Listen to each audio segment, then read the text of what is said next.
Sabotage, sabotage et encore sabotage. Voilà ce dont on va parler aujourd'hui.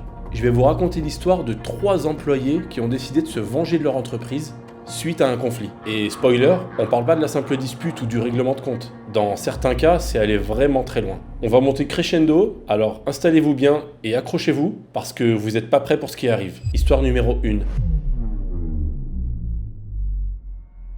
Pour la première histoire, on est à Jacksonville, en Floride. Ça se passe en 2008 et notre protagoniste, Mary-Lupe Cooley, a 41 ans. Elle bosse dans un cabinet d'architecture, Stephen Hutchins Architect. Son patron, c'est Stephen Hutchins. Elle a un job plutôt tranquille, elle fait sa vie, rien de spécial. Un matin, au bureau, Marie décide de feuilleter le journal. En tournant les pages, elle tombe sur une petite annonce, une offre d'emploi. Elle lit l'annonce et là, elle bug, elle s'arrête, elle repose son café, elle relit l'annonce. Une deuxième fois, une troisième fois. Ce qu'elle constate, c'est que le poste qui est écrit dans l'annonce, c'est le sien. Exactement le même intitulé, la même fiche de poste. Et pour couronner le tout et enlever tout doute possible, au bas de l'annonce, il y a un numéro à contacter. Et ce numéro, il lui dit quelque chose. Donc elle vérifie, et là, elle est sous le choc. C'est le numéro de Stephen Hutchins, son patron. Là, dans sa tête, tout s'effondre. Pour elle, c'est clair, elle se dit « il est en train de chercher mon remplaçant. Il compte me virer ». Et ce qui la chagrine encore plus dans tout ça, c'est le procédé. Son patron qui met une annonce dans le journal sans même lui en parler. Elle qui vient bosser tous les matins en lui disant bonjour avec le sourire. Et pendant ce temps, lui prépare son licenciement, derrière son dos. La pilule, elle a du mal à passer. Mais Marie, elle referme le journal, elle dit rien. À personne. Ni à son chef, ni à ses collègues. Elle rentre chez elle, et elle cogite. On est maintenant le dimanche suivant, le soir. Donc pendant que personne n'est au bureau, Marie prend ses clés et elle se rend au cabinet. Bien entendu, le parking est vide, le bâtiment est sombre, elle entre, elle allume, elle s'installe. Et pendant des heures, méthodiquement, poste par poste, elle efface absolument tout. 7 ans de travail, des plans, des designs, des projets clients, des archives. 7 années entières de dessins d'architecture que des dizaines de personnes ont mis des milliers d'heures à produire, détruit. Elle ouvre, elle supprime, elle vide la corbeille et elle passe au fichier suivant. Les dégâts seront estimés à 2,5 millions de dollars. Ce soir-là, quand elle quitte le bureau, elle pense avoir eu sa vengeance. Le lundi matin, son patron, Stephen Hutchins, arrive au cabinet. Il allume son poste et il comprend tout de suite que quelque chose ne va pas. Plus aucun fichier n'est là. Les 7 ans de travail de la société complètement volatilisés. Il comprend vite et il appelle directement la police. Et alors, spoiler, l'enquête va vraiment pas durer longtemps. La société d'alarme a enregistré une entrée le dimanche soir à 23h. Et Marie, sans vraiment réfléchir, elle s'est loguée avec ses identifiants. Donc, dans le système, on voit que c'est la seule à s'être connectée ce dimanche soir. Le jour même, elle sera arrêtée par la police. Alors, ça pourrait s'arrêter là, une petite histoire de vengeance. Mais il y a encore un élément qui rend l'histoire complètement folle, c'est qu'au moment de son arrestation, elle apprend une chose. Cette chose, c'est que l'annonce qu'elle a vue dans le journal, le fameux poste avec le numéro de son patron Steven, c'était pas pour son cabinet, c'était pour l'entreprise de la femme de Steven. Et oui, sa femme avait une boîte, et c'est elle qui cherchait à recruter quelqu'un. Rien à voir avec le cabinet, rien à voir avec son poste. Elle allait pas du tout être virée. Donc elle a détruit 7 ans de travail d'un cabinet entier pour une offre d'emploi qui concernait la boîte de la femme du patron. Et pour couronner le tout, la plupart des fichiers ont été récupérés. Donc elle a même pas réussi sa vengeance. Elle a été arrêtée, poursuivie et condamnée pour un truc qu'elle a même pas vraiment réussi à faire au final. Ce qui rend cette histoire vraiment lunaire, c'est que si elle avait juste posé la question, si un matin elle avait dit « Steven, c'est quoi cette annonce ?» Il lui aurait simplement répondu « Ah, c'est pour la boîte de ma femme. » Fin de l'histoire. Mais non, sa parano à elle, c'est exactement ce qui a détruit ce qu'elle essayait de protéger. Pour notre deuxième histoire, on va parler du cas de Davis Liu. Il a 55 ans, c'est un ressortissant chinois qui est installé à Houston, au Texas. Au moment des faits, il est développeur senior chez Eaton Corporation. Si vous connaissez pas Eaton, c'est un géant américain qui est dans le secteur de l'énergie. Donc, très grosse boîte. C'est des milliers d'employés dans le monde. Et Davis, il bosse là depuis novembre 2007. Ça fait 12 ans qu'il fait du code, qu'il maintient les systèmes, qu'il fait tourner l'infrastructure. 12 ans. Je vous l'ai dit, son poste, c'est développeur senior. C'est pas un petit exécutant. Il est plutôt haut placé dans la chaîne technique. Tout se passe bien jusqu'en 2018, année pendant laquelle Eaton va se restructurer. C'est-à-dire qu'on va réorganiser les postes des employés pour optimiser. Et dans cette réorganisation, Davis va perdre des responsabilités. Par exemple, son accès à certains systèmes critiques va être réduit. Concrètement, un matin, il ouvre sa session et des trucs auxquels il avait accès la veille, il les a plus. Mais ce qui le dérange, c'est que personne ne vient lui expliquer. Personne pour lui dire « Écoute Davis, voilà ce qui va changer. Non, rien du tout. On le néglige totalement. Il y a juste un nouvel organigramme qui a été partagé par mail, dans le silence le plus total. Et si vous avez déjà bossé en entreprise, vous savez ce que ça veut dire. C'est tout simplement une mise au placard. C'est un message qu'on t'envoie qui dit « t'es toujours là ». Mais t'es moins important qu'avant. Et ça, on te le dit même pas en face. Sachant qu'en général, quand ça t'arrive, le licenciement est jamais loin. Et ça, Davis, il en a conscience. La plupart des gens dans la même situation, ils gueulent, ils claquent leur démission, ils vont voir les RH. Mais c'est pas le cas de Davis. Davis, lui, il sent la patate arriver. Mais il continue de venir tranquillement au bureau tous les matins. Il dit bonjour, il s'assoit, il code. Pendant des mois, rien ne se passe. Sauf que dans sa tête, il a déjà un plan. Le 4 août 2019, un an après la restructuration, Davis va passer à l'acte. Ce jour-là, pendant qu'il est toujours employé bien sûr, donc il a toujours son badge, son poste, son salaire, il va introduire dans le système de production d'Eaton un programme en Java qu'il a écrit lui-même. Le principe du programme est simple, ce programme-là va créer un processus, qui va en créer un autre, qui va en créer un autre, sans fin. C'est une boucle infinie. Et ce que ça va créer, c'est que les serveurs vont se noyer sous les demandes, saturer, chauffer et planter. Ça crache. Mais ce qu'il faut savoir, c'est que tout ça, pour Davis, c'est juste des tests. C'est simplement pour vérifier que ça fonctionne. Et oui, ça fonctionne. Parce que le vrai coup de Davis, c'est son deuxième piège. Il va cacher dans le système un programme qu'il appelle Is DL Enabled in AD. En clair, ça veut dire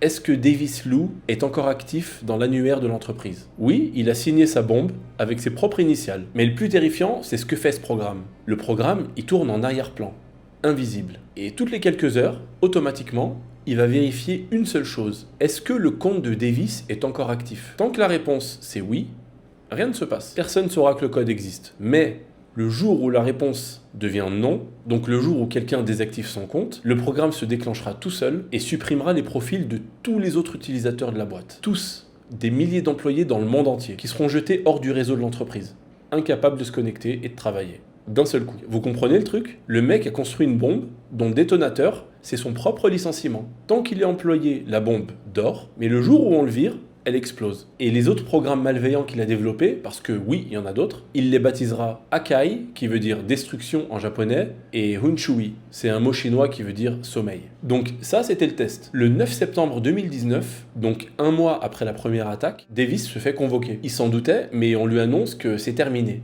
Il est viré. Donc, naturellement, comme dans un processus de licenciement normal, son compte est désactivé. Et c'est là que son programme se déclenche. Des milliers d'employés d'Eaton dans le monde entier peuvent plus se connecter d'un seul coup. Plus d'accès au réseau, plus d'accès aux outils, plus rien. Au même moment, on lui demande de rendre son PC d'entreprise. Et là, en temps réel, pendant qu'il est encore assis en face des gens qui viennent de le virer, il supprime toutes les données de l'ordinateur. Il essaye de détruire les preuves sous leurs yeux. Sauf que quand t'as passé des mois à coder des programmes malveillants sur un serveur d'entreprise, tu laisses des traces. Et quand les équipes de sécurité d'Eaton vont commencer à fouiller, ils vont tomber sur son code malveillant sur un serveur qui est basé au Kentucky. Et pas de chance parce que c'était un serveur auquel Davis était le seul employé à avoir accès. Le seul. En plus de ça, après l'enquête, son historique de recherche Google montre qu'il avait cherché des termes comme comment cacher des processus, comment supprimer des fichiers rapidement, et plein d'autres choses. Donc il avait googlé sa vengeance étape par étape. Et le détail le plus absurde de toute cette histoire, c'est que le 7 octobre 2019, donc moins d'un mois après l'activation de sa bombe, Davis va se faire interroger par les enquêteurs fédéraux. Et là, il va avouer. Il admet que c'est lui, qu'il est coupable. Donc bon, affaire classée, c'est terminé, non? Pas du tout, parce que Davis, après avoir avoué, décide quand même de plaider non coupable. Donc il va au procès, il y a 6 jours d'audience, et bien entendu, il perd. Le jury le reconnaît coupable, même si de son côté, il continue à dire que c'est pas lui. Il sera condamné à 4 ans de prison, suivi de 3 ans de liberté surveillée. Pour ce qui est des dégâts, ils seront estimés à 360 000 $, et il aura fallu plus d'1 an à l'entreprise pour nettoyer tout le système de son code. Bon, on a eu la paranoïaque qui détruit tout pour rien, on a eu la vengeance froide programmée pendant des mois, maintenant, on passe au dernier niveau. Et je vous préviens, celui-là, c'est le pire. Notre dernière histoire se passe dans l'entreprise Omega Engineering. On est à Bridgeport, dans le New Jersey. Et Omega, c'est une boîte qui fabrique des équipements de mesure de haute précision pour l'industrie. Des capteurs, de l'instrumentation, du matériel technique ultra pointu. Leurs clients, c'est la NASA, la marine américaine, la US Navy. Donc c'est du lourd. Ils ont un catalogue de 25 000 produits différents qui sont déclinables en 500 000 configurations. Et toute cette production, tous ces programmes qui pilotent les machines, tout est stocké sur un serveur central. Un seul serveur. Et ce serveur, depuis 1985, c'est un seul homme qui s'en occupe. Il s'appelle Timothy Lloyd. Il a 37 ans et il est système manager. C'est lui qui a implémenté le réseau. C'est lui qui a tout installé. Et donc, naturellement, c'est lui qui le maintient, qui le sécurise, qui fait les sauvegardes. Je dis bien lui et personne d'autre. Pendant les 11 ans qu'il a passé dans la boîte, il est devenu l'homme le plus important d'Omega sans que personne s'en rende compte. Parce que les mots de passe, c'est lui. L'accès au serveur, c'est lui. Les bandes de sauvegarde, c'est lui. Il a aucun backup. Il a aucun second. Aucun plan B. Tout repose sur un seul homme. Et pendant 11 ans, absolument personne chez Omega va se poser la question. Et si un jour, cet homme-là, il se retourne contre nous, pendant des années, tout se passe bien. Timothy fait son travail, comme un employé normal. Sauf qu'à partir du début 94, notre Timothy va commencer à changer de comportement, sans vraiment d'explication. Des collègues vont témoigner au procès qu'il devient agressif. Il bouscule les gens dans les couloirs. Il donne des coups de coude, il devient verbalement abusif, il devient même vulgaire. Bien sûr, la direction va le convoquer plusieurs fois pour le recadrer, mais ça va absolument rien changer. Donc, logiquement, la conséquence de tout ça, c'est qu'en mai 95, la direction va prendre une décision, c'est de le déplacer, le muter, dans un autre département, une autre équipe. Pour faire passer la pilule, son supérieur, Jim Ferguson, lui dira que c'est un mouvement latéral, donc un poste avec les mêmes responsabilités. Le même grading, tout. Sauf qu'en réalité, et Ferguson l'admettra pendant le procès, c'était bien une rétrogradation. On lui retire ses responsabilités de superviseur et on va donner son poste à une autre employée. Et à partir de là, dès qu'il s'en rend compte, au lieu de se calmer, Timothy devient encore pire. En février 96, il reçoit son évaluation annuelle, 7 sur 10. Pas mal. C'est pas mauvais sur le papier. Sauf que la prime qui tombe avec, elle est de 4%. L'année d'avant, c'était 4,9. Celle d'avant, 4,6. Et en 93, c'était 7,2%. Non seulement il se fait rétrograder, mais en plus de ça, sa prime diminue. Il lui en faut pas plus pour comprendre ce qui va arriver. On l'a pris pour cible, et bientôt, il sera renvoyé. Et c'est là que les choses deviennent très sombres. Parce que ce que personne ne sait à ce moment-là, c'est que Timothy, il a déjà commencé à agir. Avant même février, avant même son évaluation. Il a déjà planté quelque chose dans le serveur. Un bout de code. Seulement 6 lignes. C'est un programme déguisé en outil de maintenance, qu'il appellera fix.exe. Fix qui veut dire réparer. Et ce programme, il est calé pour se déclencher à une date bien précise, le 31 juillet 96. Donc, il va le tester. Le 21 février 96, Timothy va rester plus tard au bureau, après tout le monde. Il attend que les bureaux soient vides, et là, il lance le programme. Il vérifie que ça fonctionne, que les commandes s'exécutent, que tout est en place. Et puis il arrête. Il rentre chez lui.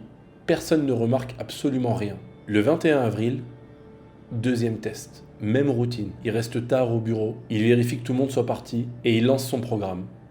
Il ajuste, il le modifie, puis il arrête, il rentre chez lui. Personne n'a toujours rien remarqué. Le 30 mai, troisième test. Et cette fois, c'est pas un hasard. Parce que quelques jours plus tôt, il a participé à un salon de l'emploi et il a parlé à une entreprise pour un éventuel nouveau poste. Donc il sait que sa fin approche, il prépare sa sortie, mais il prépare surtout autre chose. Et ce qu'il prépare, c'est vraiment énorme. Parce que Timothy va pas s'arrêter là. Sa bombe, c'est une chose, mais encore faut-il que personne ne puisse réparer les dégâts après l'explosion. Et c'est là que son plan devient vraiment méthodique. Fin juin 96, quelques semaines avant d'être viré, Timothy va annoncer à ses collègues qu'il faut nettoyer les postes de tout le département. Bien entendu, tout le monde lui fait confiance, c'est le gars technique. Donc, sous couvert de maintenance informatique, il va s'installer à chaque poste de chaque employé et supprimer les copies locales des programmes de fabrication qui existaient sur les ordinateurs des collègues. Poste par poste, il efface absolument tout. Et il centralise l'ensemble sur un seul endroit, le serveur. Son serveur. Celui où il est le seul à avoir accès. Celui où il y a la bombe d'ailleurs. Pourquoi est-ce qu'il a fait ça? Pour que le jour où la bombe explose,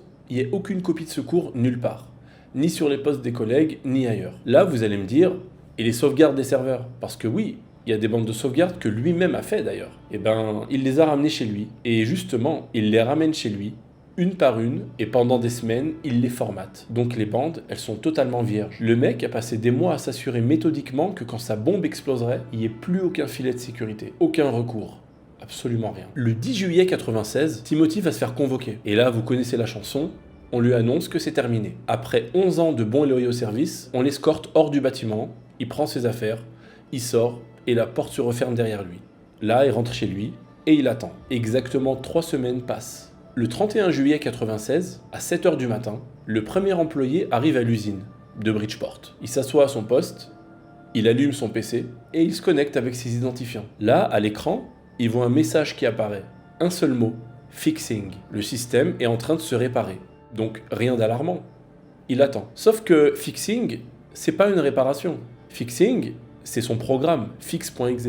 C'est le programme de Timothy. Et ce qu'il est en train de faire en ce moment même, ce programme, derrière ce mot rassurant de réparation, c'est qu'il exécute 2 commandes. La première, elle supprime les fichiers, et la deuxième, elle les purge définitivement, pour qu'ils soient totalement irrécupérables. C'est-à-dire que sous les yeux de l'employé, on parle de 1200 programmes.